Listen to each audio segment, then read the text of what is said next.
कभी कभार जब हम किसी केस को इन्वेस्टिगेट कर रहे होते हैं, हमें खुद को ही नहीं पता होता कि ये केस आगे चलकर कितना मुश्किल होने वाला है। लेकिन जैसे जैसे केस की इन्वेस्टिगेशन आगे बढ़ती है, तैसे तैसे खुलासा होता है कि इस एक केस के तार अलग अलग केसेस से जुड़े हुए हैं। या यूं कहिए कि यह एक केस किसी बहुत बड़े केस का खुलासा करने वाला है। कुछ ऐसा ही है आज का केस। क्या हो गया लल्ला? चुप हो जा, बस हो गया। अब तुझे आगे बहुत अच्छी जिंदगी मिलेगी लल्ला। मानती हूँ लल्ला, इसमें तेरी कोई गलती नहीं है, सब तेरे मम्मी पापा की गलती है। अब मैं अपने लल्ला को लल्ला से मुन्नी बनाऊंगी, कितना प्यारा लगेगा। और मेरे लल्ला, तुझे बहुत लंबा सफर तय करना है।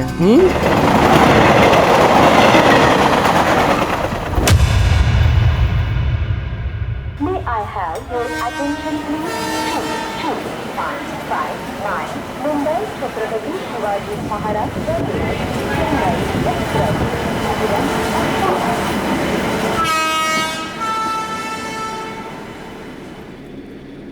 हाय, हेलो। बहुत टाइम बाद। मैं तो रेगुलर ट्रैवल कर रहा हूँ पूरे टू कल्याण। आप ही काफ़ी टाइम से नहीं दिखाई दी है, कहाँ हैं आप? वो एक्चुअली इसकी तबीयत खराब है ना, इसीलिए। ये 9 महीने का हो गया? हाँ। इसको देखता हूँ तो मुझे मेरा आरव याद आता है, बहुत क्यूट है ये। आपका बेटा भी तो 7 महीने का हो गया होगा ना? अरे बहुत उधम करता है वो, मतलब पूछो मत। आप मुंबई में रहती थी ना? हाँ। अच्छा हाँ, आपने बताया था, मैं भी काम करा सकता हूँ। आज आप इस टाइम पर? हाँ, थोड़ा ऑफिस से जल्दी फ्री हो गया था तो कल्याण वापस जा रहा हूँ।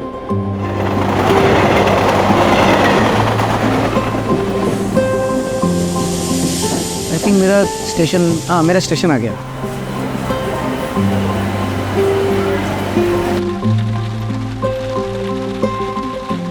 आगे पापा आ गए। पापा हाय मेरा चैम्प, आई मिस यू। क्यों हो रहा है ये?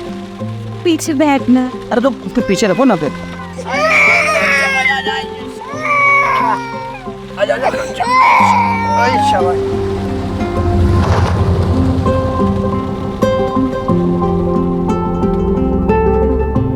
अच्छा रीमा, मुझे कल भी ऑफिस जाना पड़ेगा यार।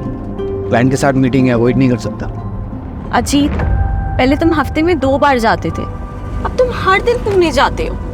देखना देखना, एक दिन ऐसा आएगा ना, आरव तुम्हें भूल जाएगा। अरे ऐसे कैसे भूल जाएगा मेरा चैम्प? अच्छा भूल जाएगा तो मुझे? यार रीमा, तुमको पता है काम थोड़ा बढ़ गया है। 1-2 महीने की बात है, नया कॉन्ट्रैक्ट मिला है, 1-2 महीने में सेटल हो जाएगा यार, डोंट वरी। और कल इसका वैक्सीनेशन है, क्या मैं अकेले जाऊं? कल ही? तुम्हें याद भी नहीं? अब ठीक है, मैं ऑफिस में बोल के मैं कल ब्रेक ले लेता हूँ।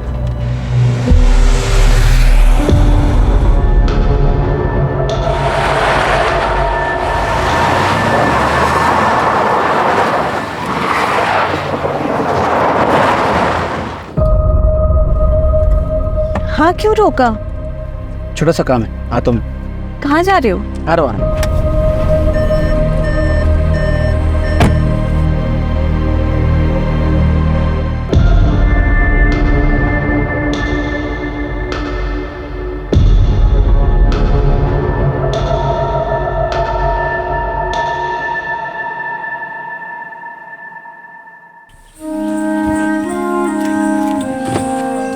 कहाँ जा रहे हो? तो एक मिनट।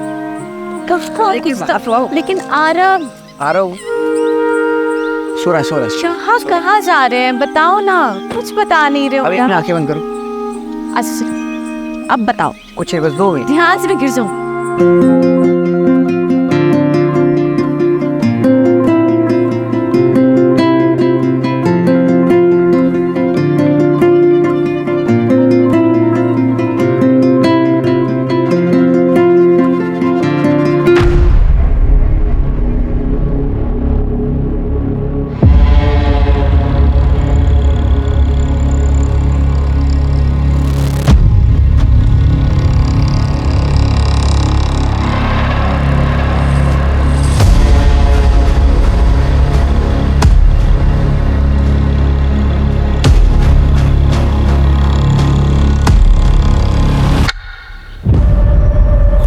सुनो ना, आसपास कोई वॉशरूम है क्या? वॉशरूम जाना था। वॉशरूम इसके पीछे है शायद। अच्छा मैं हूँ। मैं आता हूँ। नहीं नहीं नहीं, तुम आरव के साथ बैठो, मैं आती हूँ। श्योर। हाँ। संभाल के जाओ।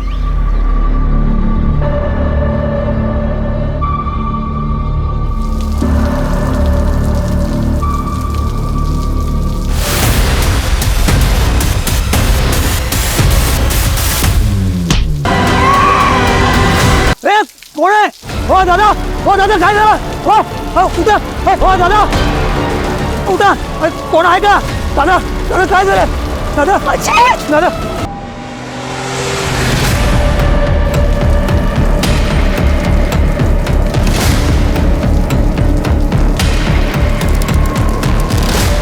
साहेब अहो त्याला मारलं, रॉडने मारलं, तिकडे पाहायला येत नाही तो.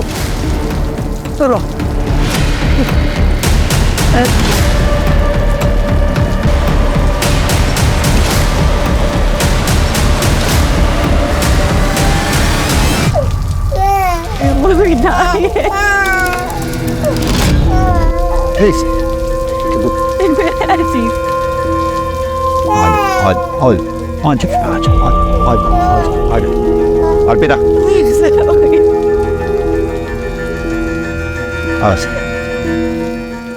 सर, ये सुदामा है, आई विटनेस, यही नौकरी करता है। क्या देखा तुमने? साहब को बताओ।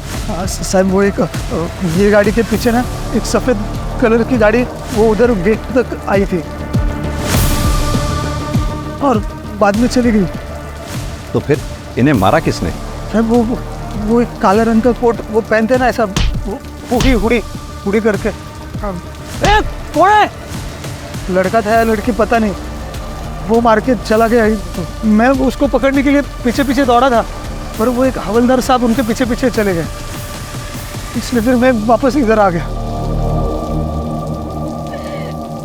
रीवा जी, आपने कुछ देखा या सुना? नहीं सर, मैं तो वॉशरूम गई थी उस तरफ, दूर थी तो कुछ आवाज ही नहीं आई। जिसे वापस आई था अजीत को किसी ने मार दिया। अच्छा एक बात बताइए, आपने भी वो व्हाइट गाड़ी देखी थी? व्हाइट कलर की गाड़ी? हाँ सर, वो तो कल्याण स्टेशन से हमारा पीछा कर रही थी। वो गाड़ी को मैंने यहाँ पे भी देखा था, लेकिन वो तो आगे चली गई थी। संभालिए अपने आप। सुनो, मैडम और बच्ची को सेफली घर पहुंचाओ। रुपेश, एम्बुलेंस के लिए कॉल करो, बॉडी को पोस्टमार्टम के लिए भिजवाओ। सर। रुपेश, कल्याण स्टेशन से लेके यहाँ तक रास्ते में जितने भी सीसीटीवी हैं उनकी फुटेज चेक करो, क्या पता वो कार किसी कैमरा में कैप्चर हुई हो। और पता करो ये अपने पुलिस स्टेशन में कौन सा कांस्टेबल था जो यहाँ ड्यूटी पे था। ऐसा कौन सा कांस्टेबल है जो क्रिमिनल के पीछे भागा तो सही और गायब हो गया?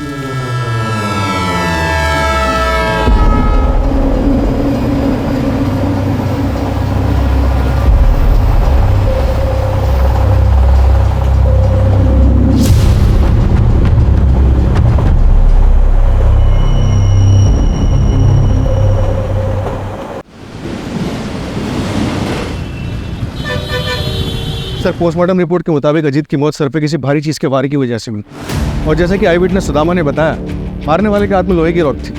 और सीसीटीवी में कुछ पता चला?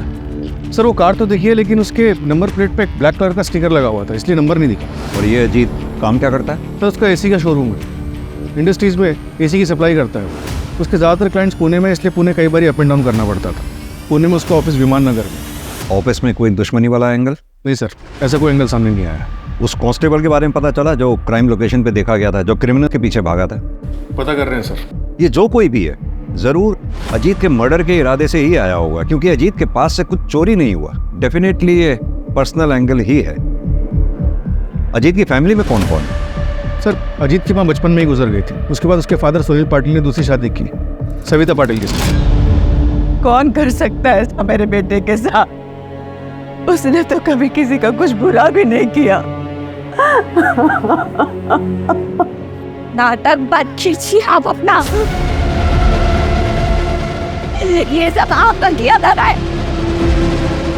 मैंने तो मेरे पति अजीत को मरवा डाला और अब माँ बनने का नाटक कर रही है।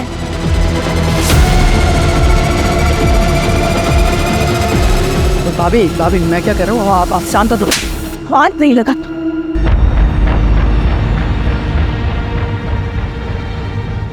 बहू सदमे में है, इसलिए ये सब बातें बोल रही है। अजित भले ही मेरा सगा नहीं था, लेकिन वो मुझे अपने सगे से बढ़कर था। वो मेरा बेटा ही था। और जैसे हर घर में झगड़े होते भाइयों के, वैसे ही अजीत और शिव के भी झगड़े होते थे। शिव उठ, आज तुझे मेरे साथ ऑफिस जाना था ना, चल जल्दी, बोले ट्रेन मिस होगी। नहीं भैया आज नहीं, कल लेट आया ना तो नींद पूरी नहीं हुई है। अरे ऐसा कैसे चलेगा तेरा? ग्रेजुएशन कंप्लीट हो गया है तेरा, या तो बिजनेस ज्वाइन कर या तो आगे की पढ़ाई पूरी कर। 6 महीने से तो घर पे पड़ा हुआ है, या तो सोता रहता है तो पार्टी करता है। क्या रे तेरा लेक्चर देने का बोलना है क्या? भाई है ना, भाई बन के रहे, बाप बनने की कोशिश मत कर। शिव, ये तू कैसी बातें कर रहा है? वो तेरे भले के लिए बोल रहा है ना, और तू उसके साथ इतनी बदतमीजी से बात कर रहा है। माफी मांग उससे। कहाँ जा रहा है तू? दोस्त के घर पे सुकून से सोने। रे शिव, बहुत है कि तेरी मनमानी। रेडी हो और ऑफिस चल। हाथ लाऊं ना कुछ माला। जाऊ दे अजित, विनाशकाली विपरीत बुद्धि। पर ये आई जितना अच्छा बनने की कोशिश कर रही है ना, उतनी अच्छी वो है नहीं। वो नाटक कर रही है। उन्होंने कभी भी मेरे पति अजीत को अपना नहीं माना था। शिव, किधर जा रहा है? जा मेरे कमरे में जाके सो जा। अरे जा ना। अंदर तो बहुत नाटक कर रही थी तू। करना पड़ता है, प्रॉपर्टी में हिस्सा नहीं चाहिए क्या? और तेरा भी गुस्सा ना थोड़ा कम ही रख, समझ लिया? वो सिर्फ प्रॉपर्टी के लिए सारा नाटक करती है। तो क्या आपको लगता है कि प्रॉपर्टी की वजह से ये लोग अजीत का मर्डर करवा सकते हैं? हाँ सर, बिल्कुल। क्योंकि बाबा ने अजीत के नाम पे पूरी प्रॉपर्टी और बिजनेस कर दी थी, और बाबा ने अजीत को ये अथॉरिटी दी थी कि जब शिव पूरी तरीके से बिजनेस हैंडल करने के लिए रेडी हो जाएगा तब प्रॉपर्टी का बंटवारा कर सकते हैं। उन्होंने कभी भी शिव को सौतेला भाई नहीं माना, हमेशा दिल से अपनाया है। लेकिन शिव ने अजीत को कभी भी अपना परिवार नहीं माना, और इन सब चीज़ों का नतीजा आपके सामने है सर। संभालिए अपने आप। सास बहू में कहा खिटपिट नहीं होती है सर, लेकिन एक बात कहूँगी, अजीत साहब और रीमा दीदी बहुत अच्छे लोग हैं। यहाँ कब से काम कर रही हो? यही कुछ 2-4 महीने पहले। कैसे लगी थी नौकरी? वो अजीत साहब ने एजेंसी से बात की थी, मैं एजेंसी के जरिए यहाँ आई।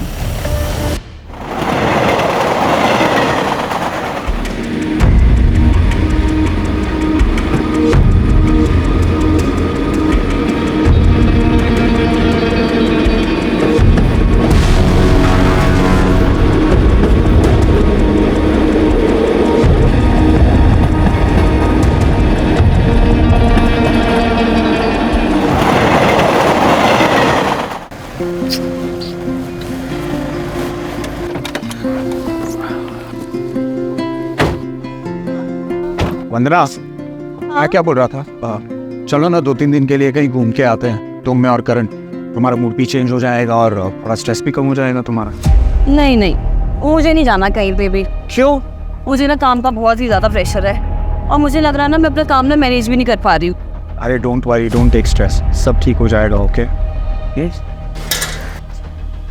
वंदना, इसे भूख लगी होगी, इसे फीड करा दो प्लीज। अरे नहीं नहीं, मेरी ना आधे घंटे में प्रेजेंटेशन है और मुझे प्रिपरेशन भी करनी है। तुम ना इसे फार्मूला पिला दो। व्हाट? 1 minute, hello. तुम्हें इसके साथ बिल्कुल भी अटैचमेंट नहीं है? यस। अरे सुनो,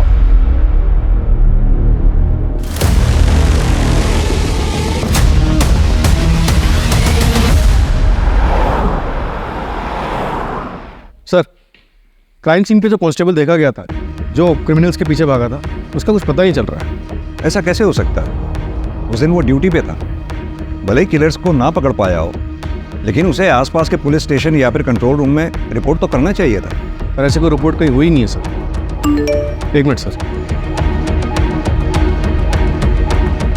सर, अजीत की सीडीआर रिपोर्ट आ गई है। सर, अजीत की पिछले 3 महीने से एक नंबर पे कई बारी बात हो रही थी, किसी दृष्टि अवस्थी का।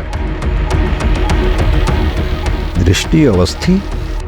हाँ सर, वो अजीत की एक्स गर्लफ्रेंड थी। अजीत ने मुझे उसके बारे में शादी के टाइम बताया था। दृष्टि ने उन्हें छोड़कर किसी NRI से शादी कर ली थी, लेकिन अजीत बहुत सीरियस थे उनको लेकर, इसलिए वो जब भी उन्हें कांटेक्ट करती तो वो उसे इग्नोर नहीं कर पाते थे। अरे हाँ बाबा, घर देख लिया है मैंने और रेंट बजट में भी है।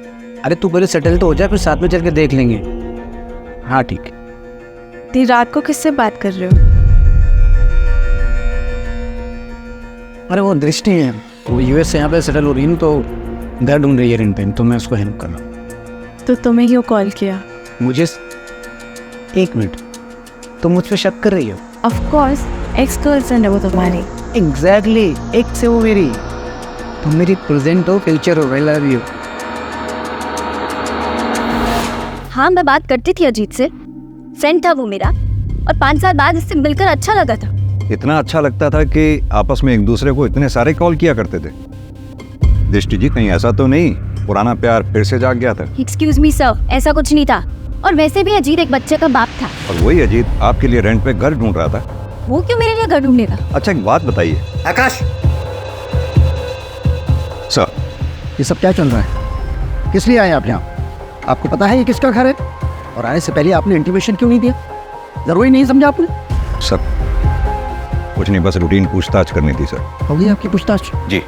Now you go. और ये याद रखिएगा, दृष्टि मेरी बेटी है, वैसा कोई क्राइम नहीं कर सकती। सर। बेटा कोई टेंशन खेर होती है, मैं हूं ना। रुपेश, इन दोनों में से कोई तो झूठ बोल रहा है। ये रीमा जरूर इनसिक्योर फील कर रही होगी सर।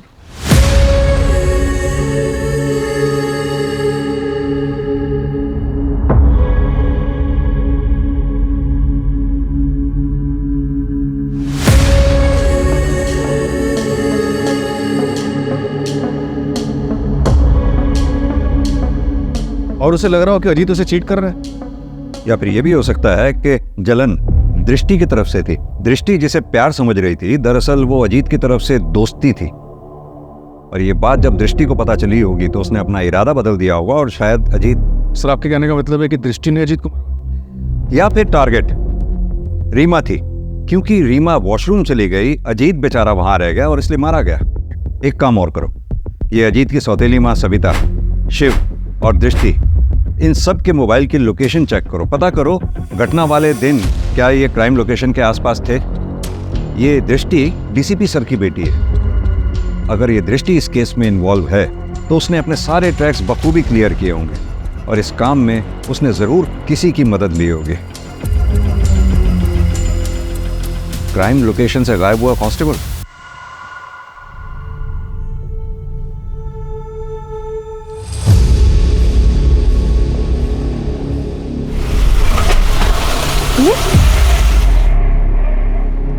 पता नहीं क्या हो गया, मैं चेक करता हूँ, तुम बैठे रहना।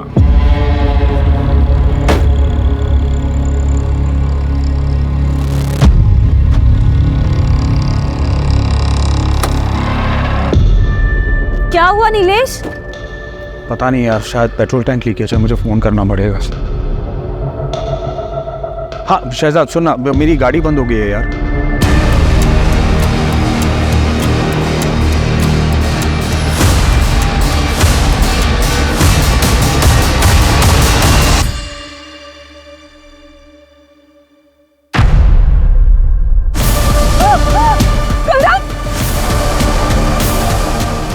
क्या हुआ? नीलेश, करण नहीं है गाड़ी में।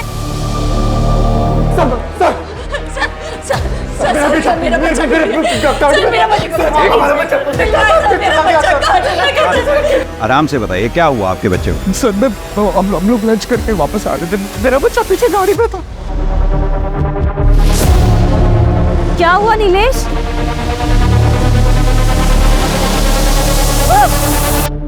कुछ देखा आपने? सर मैंने कुछ नहीं देखा। हाँ सर, वहाँ पे ना एक बाइक वाला था, कोई पुलिस वाला उसे चला रहा था और उसके पीछे जाके ना, पता नहीं सर वो औरत थी या मर्द, एक ब्लैक हुडी में सर वो जाके बैठ गई सर। सर मेरे बच्चे को बचा लीजिए। आपने कहा कोई पुलिस वाला बाइक चला रहा था? हाँ सर, हाँ। उसकी यूनिफॉर्म कैसी थी? कुछ नोटिस किया आपने? कुछ भी? स्टार्स नोटिस किए हो, शूज नोटिस किए हो, बेल्ट नोटिस की हो, किस कलर की थी, कुछ भी? आपकी तरह तो वर्दी नहीं थी उसकी। देख के बताओ। नहीं। हाँ सर इसकी जैसे थी, सर ऐसी वर्दी थी सर, तो इसकी जैसे थी सर वर्दी की। मैं उसको पकड़ने के लिए पीछे पीछे दौड़ा था, पर वो एक हवलदार साहब उनके पीछे पीछे चले गए। कामले, बच्चे की डिटेल्स ले लो। आप इनको डिटेल्स दे दीजिए। आप फिक्र ना करें, बच्चे को ढूंढने की पूरी कोशिश करेंगे।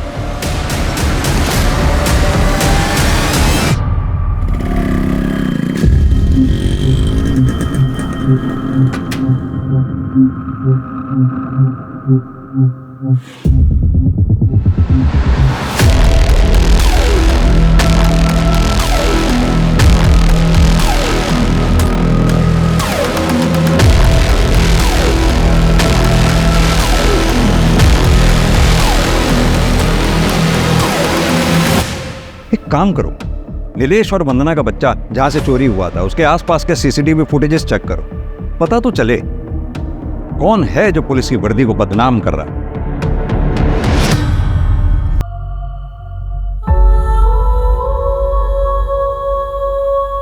करण मेरा भी बच्चा है, मैं माँ हूँ इसकी। वो तो बस काम की वजह से थोड़ा परेशान रहती थी, पर मैं अपने करण की बिना मैं नहीं रह सकती। नीलेश मुझे ब्याह करने लाके दो, नीलेश मुझे मेरा करण लाके दो, प्लीज लाके दो, प्लीज मुझे मेरा लाके दे दो। मैं डिटेल्स भेज रहा हूँ, पूरे शहर में नाकाबंदी करवा दूँ। या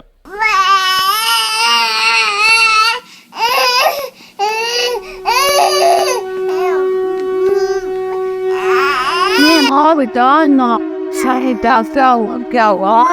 ओ ना, मम्मा के पास है ना, मम्मा के पास।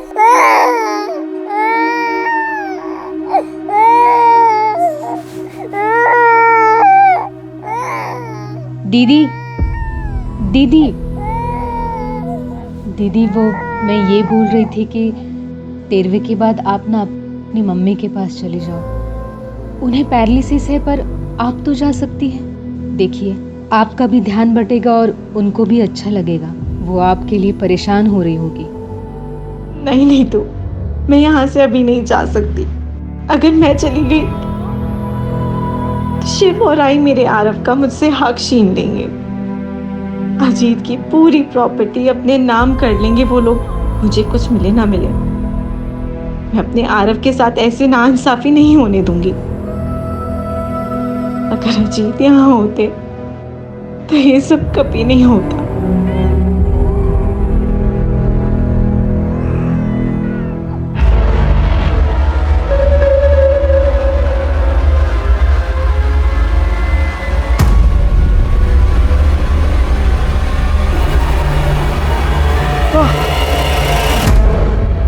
मैं तुझे मंदिर छोड़ता हूँ। अरे रहने दे, आई नहीं आई दे मुझे। आई गई। अरे काय झालं? काय नाही। अरे इधर अरे ये बघ, पूरा लाल हो गया, स्वेलिंग आ रहा है इसमें। अरे कुछ नहीं हुआ रे बाबा, सन मंदिरला उशीर होणार। अरे 2 मिनट थांब 2 मिनट। अरे थांब ना 2 मिनट आई।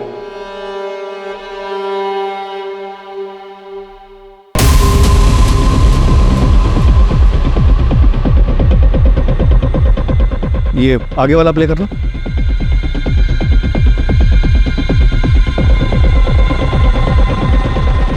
सर मैंने पता किया, उस दिन इसी इलाके में किसी भी चौकी में ये संदेश यादव नाम का कांस्टेबल था ही नहीं। तो हेड ऑफिस में पता करो। खाली हेड ऑफिस ही नहीं, आसपास के सबर्ब एरियाज में जितने भी संदेश यादव नाम के कांस्टेबल्स हैं सबको थाने बुलाओ पूछताछ के लिए। सर हेड ऑफिस में बात कर चुका हूँ।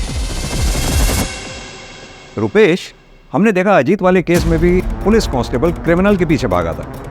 वहीं अभी वंदना के केस में पुलिस कांस्टेबल बच्चा चुराने वाले का साथ दे रहा है। एक सेकंड रुपेश, कहीं ऐसा तो नहीं अजीत कोलेटरल डैमेज का शिकार था? मेरा मतलब क्रिमिनल बच्चा चुराने आया हो और अजीत मारा गया। क्या बे साले? वो मैं क्या कर रहा है? हाँ? कितने का टारगेट था और तूने क्या किया? क्या फायदा तेरी इस वर्दी का? हाँ? कोशिश तो कर रहा हूँ ना, 2-3 नजर में है अभी, जल्दी कुछ करता हूँ मैं। देख, इस महीने अगर 10 का टारगेट पूरा नहीं किया ना तूने, तो मैं तुझे काट डालूंगी। और अगर मैंने तुझे माफ भी कर दिया ना, तो बबीता तुझे माफ नहीं करेगी। तेरे साथ साथ तेरे पूरे परिवार को भी वो काट डालेगी। चले फिर, तेरा गुना हो जाएगा। ना क्या हुआ? अरे बाबू तो क्या हुआ? ओ नहीं।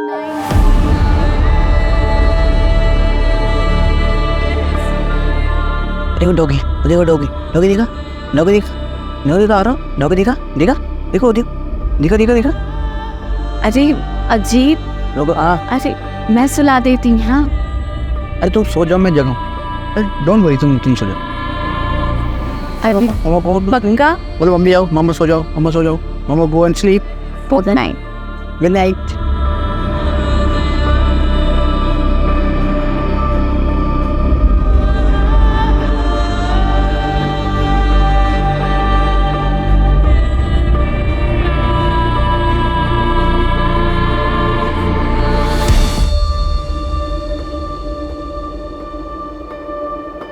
नीतू, आरव को नहला के ये कपड़े पहना देना। नीतू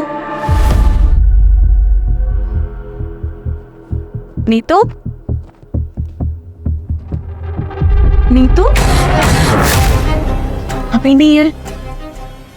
आरव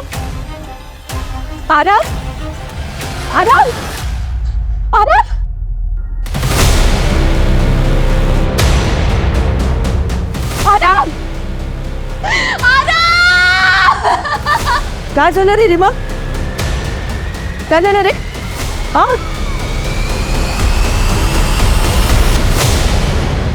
आपकी नैनी नीतू रहती कहाँ पर है? एक सेकंड सर। ये उसका आईडी कार्ड है सर। अजीत नहीं रहे, पर मुझे प्लीज आरव को ढूंढ दीजिए। मर जाऊंगी उसके बिना,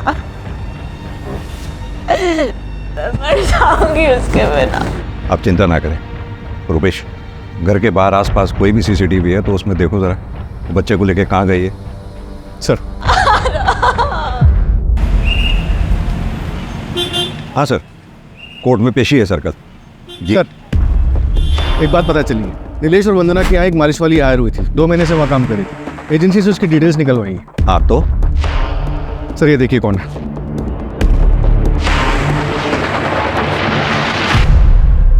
ये तो नीतू है।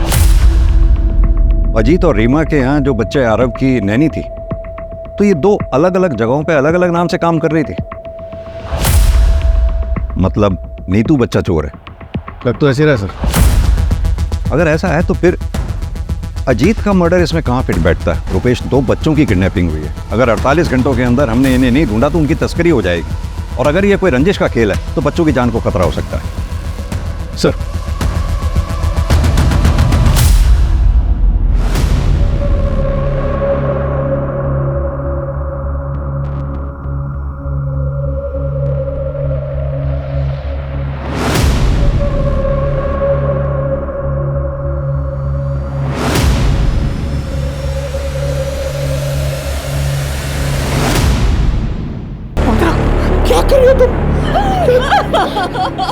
क्या कर रहे हो वंदना?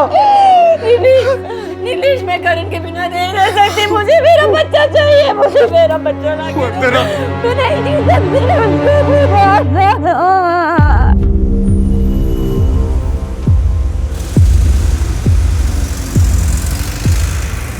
हाँ, मैं आ गई हूँ। तुम कहाँ हो? मैं प्लेटफॉर्म 1 पे हूँ, जल्दी आ जाओ।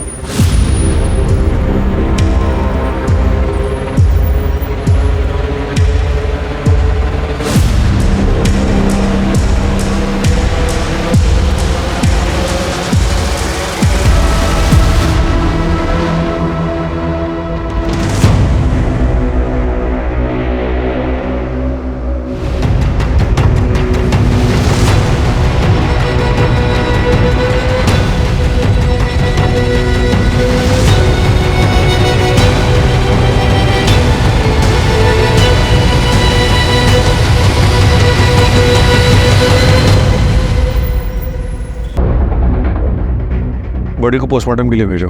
उन लोगों को पता चल गया होगा कि हम नीतू के जरिए उनके चाइल्ड ट्रैफिकिंग गैंग तक पहुंचने वाले हैं। उन लोगों ने नीतू को मारकर बीच के लिंक को ही तोड़ दिया। सर, हेड ऑफिस से संदेश यादव का डेटा है। दोनों क्राइम के वक्त सारे संदेश ऑन ड्यूटी थे, अलावा एक के। बुलाओ उसको थाने, और जितने भी गैंग उस वक्त चाइल्ड ट्रैफिकिंग में एक्टिव थे उन सबको खंगालो।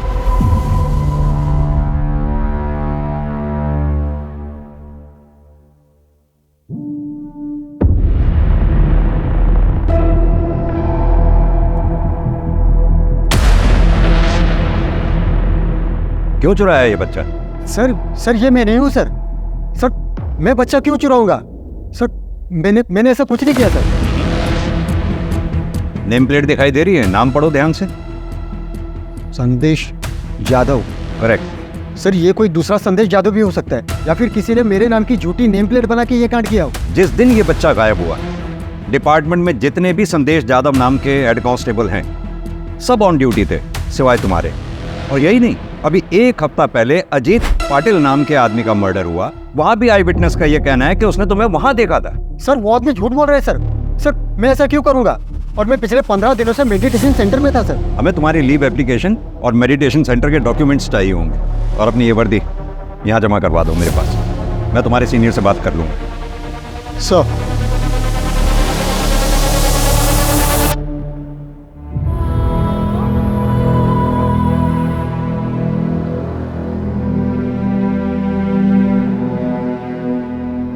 अरे वाह, इस बार तूने टाइम पे पार्सल डिलीवर कर दिया।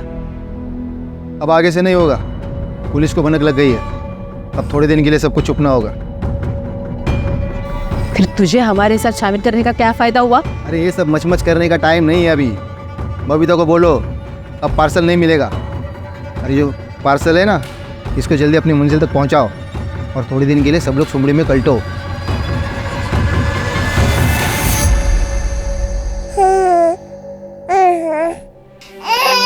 क्या है? क्यों रो रहे हो? चुप हो जाओ, चुप हो जाओ।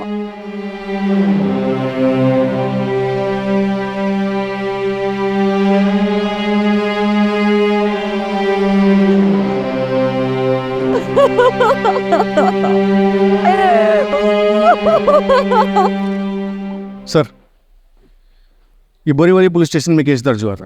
15 दिन पहले 8 महीने का बच्चा किडनैप किया गया था, और ये कांजूर मार्ग मेन मार्केट से 2.5 महीने पहले 6 महीने का बच्चा किडनैप किया गया। ये नाला सोपारा से 1 महीने पहले 6 महीने का बच्चा किडनैप किया गया था। सर, इस तरह से पिछले 3 महीनों में 20 बच्चों को किडनैप किया गया। इन सारे केसेस में कोई भी रैंसम की कॉल नहीं आई, और इन सारे केसेस में फैमिली ने हाल ही में नैनी को हायर किया। एजेंसी से? हाँ सर, लेकिन अलग अलग एजेंसी से, और सबके बैकग्राउंड भी चेक किया, लेकिन कुछ मिला नहीं। हो सकता है कि ये लोग फर्स्ट टाइम ऑफेंडर्स थे, या फिर ये भी हो सकता है कि आज तक अभी पकड़े नहीं गए, कि कोई क्रिमिनल रिकॉर्ड बने। इन सब में हमारे पास सिर्फ एक ही नाम था, नीतू, जिसे मारकर उन्होंने वो लिंक भी तोड़ दिया, जिसकी लास्ट लोकेशन कल्याण स्टेशन थी। कल्याण स्टेशन? यही सोच रहा था मैं रुपेश, कि बच्चे जब भी किडनैप होते थे या ऐसे किस्से होते थे तो शहर में हर जगह नाकाबंदी लगा दी जाती थी, सभी police station checking point create कर देते थे। फिर ये लोग बच्चों को लेके इतनी चालाकी से इतने क्लीनली कैसे निकल जाते थे? क्या मोड ऑफ ट्रांसपोर्ट रहता था इन लोगों? जाहिर सी बात है, फ्लाइट तो पॉसिबल है नहीं, उसमें चेकिंग होती है। बाई रोड ये लोग जा नहीं सकते, क्योंकि शहर में हर जगह चेकिंग पॉइंट से नाकाबंदी लगा रखी थी। अब बची ट्रेन। ट्रेन में इतनी चेकिंग नहीं होती, उसमें आसानी से बच्चों को यहाँ से वहाँ ले जाया जा सकता है। और अब तुम बता रहे हो कि नीतू के फ़ोन की लास्ट लोकेशन भी कल्याण स्टेशन थी, मतलब कल्याण स्टेशन से बच्चे ट्रांसफ़र हो रहे हैं। हमें पता चला है कल्याण जंक्शन से बच्चों की तस्करी हो रही है। सर, आपको जो मदद चाहिए बताइए, अगर ऐसा हो रहा है तो हम सबके लिए जिम्मेदारी है। हमें पूरे स्टेशन के सारे प्लेटफॉर्म्स के CCTV फुटेजेस चाहिए होंगे। और हाँ, हो सकता है औरतें बच्चों के साथ हो। कोई भी औरत अगर आपको बैग के साथ या बच्चे के साथ दिखती है, फ़ौरन ट्रैक करो। सर, मैं अरेंज करवाता हूँ। थैंक यू फिर।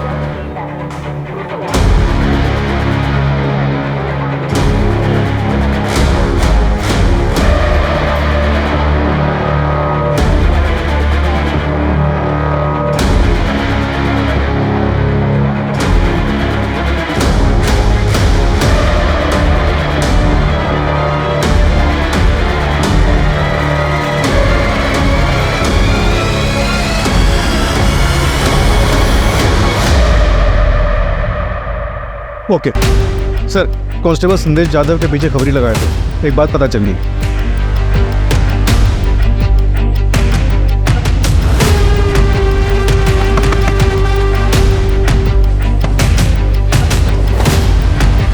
सर आप यहाँ पे? हाँ हम यहाँ पे। Sir please.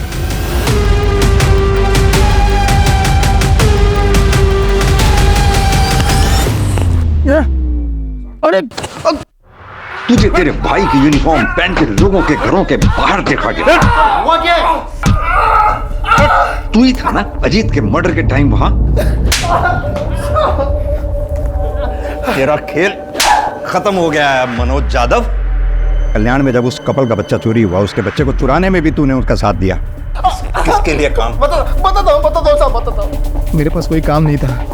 फिर कुछ दिन पहले मुझे एक औरत मिली, उसने मुझे अच्छे खासे पैसे ऑफर किए थे साहब। उसे पता था ना तेरा भाई कांस्टेबल है और ये छुट्टी पे है, मेडिटेशन सेंटर में है। हाँ साहब, उसे पता था, तभी तो उसने मुझे काम दिया और उसने मुझे आसपास के इलाकों में नज़र रखने के लिए बोला। जो फैमिली में 1 साल से कम उम्र के बच्चे हैं, उनकी इंफॉर्मेशन निकालने का और उनके फ़ोटोज़ भेजने के लिए बोला था साहब। इस काम के मुझे 10,000 रुपये मिलते थे। फिर उसने मुझे बच्चे चुराने का काम दिया, उसके मुझे 75,000 रुपये मिलने लगे। लेकिन बच्चे हैंडओवर किसको करता? किसे हैंडओवर करता था वो? सब बोल। उसी औरत को, अर्चना को। उसके अलावा मैं किसी को नहीं जानता साहब। ताला तोड़ना पड़ेगा।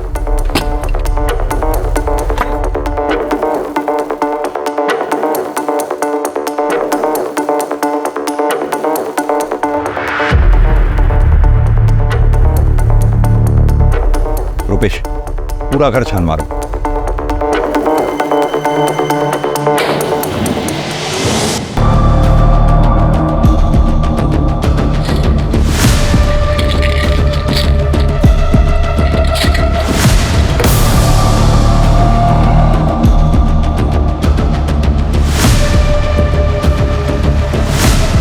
सर इधर आइए प्लीज।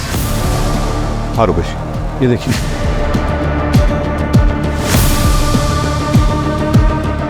क्रिमिनल्स तो हमसे भी 10 कदम आगे निकले। मैं तो सोच रहा था इन लोगों को हम सूट और साड़ी में देख रहे थे, ढूंढ रहे थे। इनफैक्ट अगर ये ऐसे ब्लेजर और ट्राउजर पहन के बच्चों को लेकर घूम रही होंगी और मेरे पास से भी निकल जाएंगे तो मैं तो नहीं पहचान पाऊंगा।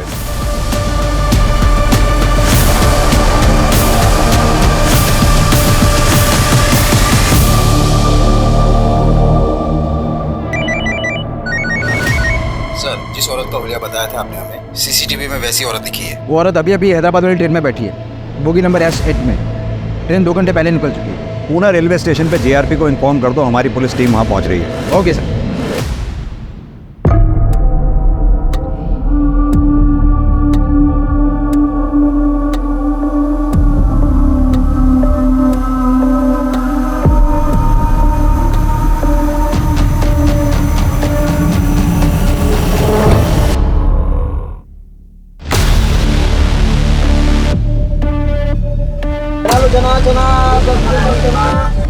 वड़ा पाव है, वड़ा पाव।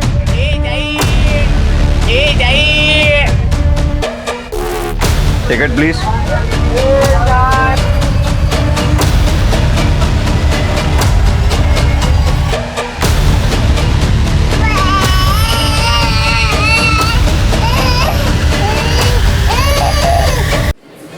सर पूरा प्लेटफॉर्म चेक कर लिया लेकिन वो कहीं नहीं मिली।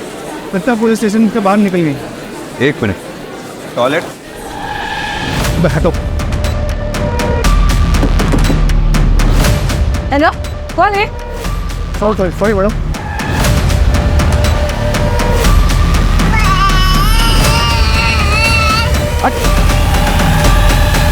हटो।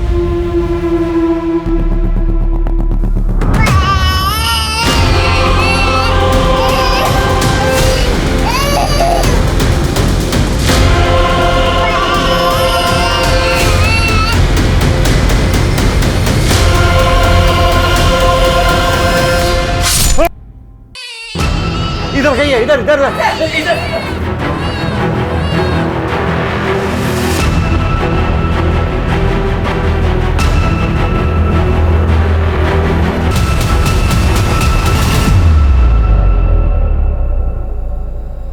हमें ये तो पता चल गया तुम लोग बच्चे कैसे चुराते थे, ट्रैफिकिंग कैसे करते थे। ये बताओ कि अजीत को क्यों मारा? अजीत ट्रेन में मिला था, वो बहुत फ्रेंडली था और उसने बताया कि उसका बच्चा 7 महीने का है। तो मुझे लगा कि टारगेट सामने से खुद ही चल के आ रहा है, लेकिन हमें टारगेट्स ज़्यादा देता था, इसीलिए मैंने नीतू को अजीत के यहाँ काम पे लगवाया। लेकिन हम अजीत का बच्चा किडनैप करते और उसे मुंबई के बाहर सप्लाई करते। अजीत को मुझ पे शक हो गया था।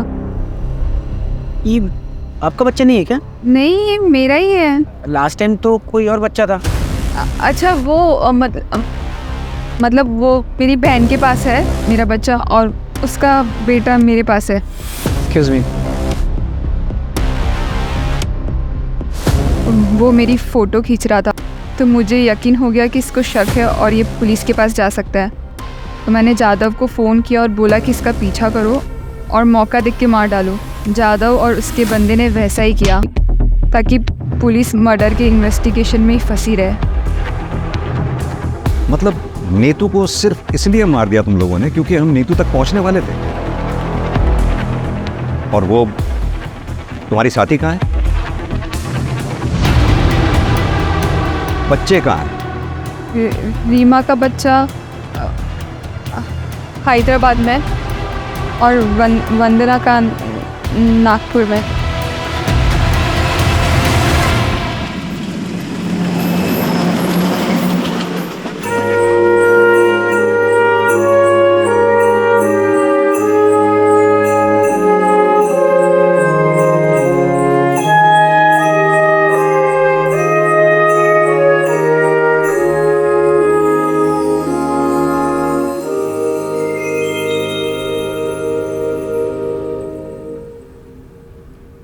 वंदना के बच्चे को तो हमने बचा लिया, लेकिन रीमा का बच्चा अभी भी हैदराबाद में है। उसकी तलाश जारी है।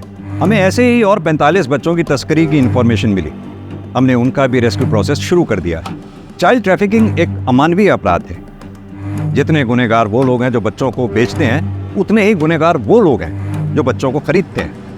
अगर किसी कपल को औलाद नहीं होती, इसका मतलब ये नहीं कि उनको लाइसेंस मिल गया बच्चा खरीदने का। वहीं अगर कोई चाइल्डलेस कपल बच्चा अडॉप्ट करना चाहता है तो वो मेक श्योर कर ले कि पूरी लीगल फॉर्मेलिटीज़ के बाद ही बच्चा उनकी गोद में आए। अगर किसी अनाथ आश्रम से इलीगली बच्चा अडॉप्ट किया जाता है तो वो भी उतना ही बड़ा क्राइम है जितना चाइल्ड ट्रैफिकिंग।